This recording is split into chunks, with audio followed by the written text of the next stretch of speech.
Now, tell us, you talked about drug search and that they can smell the air and that the air is legally free air. You mentioned when we went to break about going to schools and searching lockers. So tell us some other ways that these dogs are used. And you mentioned briefly in I forget how you said that he went after this robber guy and took him down.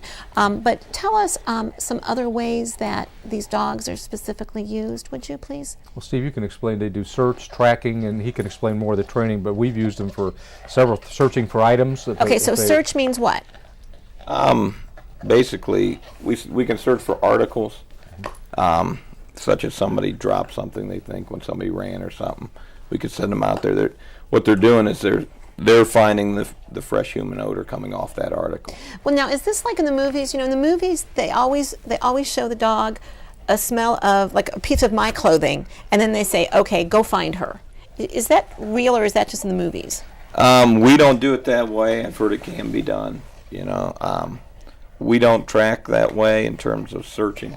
When we track off the freshest, basically the foliage that's broken up in the grass or any vegetation.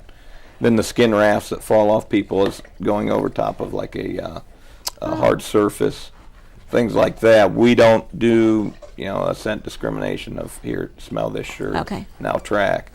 It can be done. From what I understand, we've never done that type of tracking. So search is one thing. Now tell us about tracking. Would you be like tracking a bad guy? We've done a lot of things. We helped the department with an Alzheimer's patient that walked out of his house, and when the nursing person came there to the house, he was gone. And they called us, and when we got up there, you know, they weren't sure where he went, so somebody thought they saw him at one last spot, so we went there and started tracking. And as we were tracking, the department was paralleling us, and that as we were coming up to a ditch line, they found him laying in the ditch right there as we were coming up. Wow.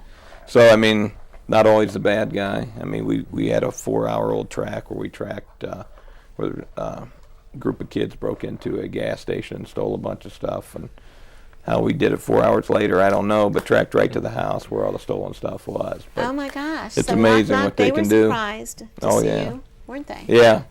Oh, yeah. So now, tell us the specifics. Is Colt an actual member of the Stow Police Department? Yes, he is. He is. So Yes. now, did he have to be sworn in to be a member?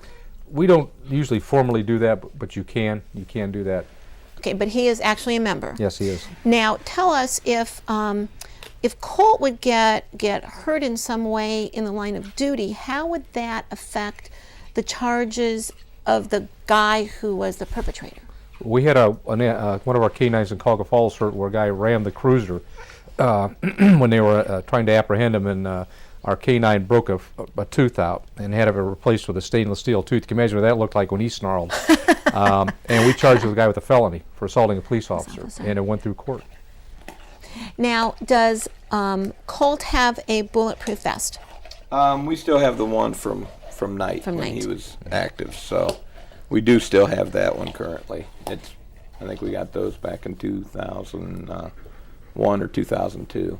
Now, I know I've heard police officers say that, like, for a human, bulletproof vest isn't real comfortable. So, like, in what kind of situations might you put it on him?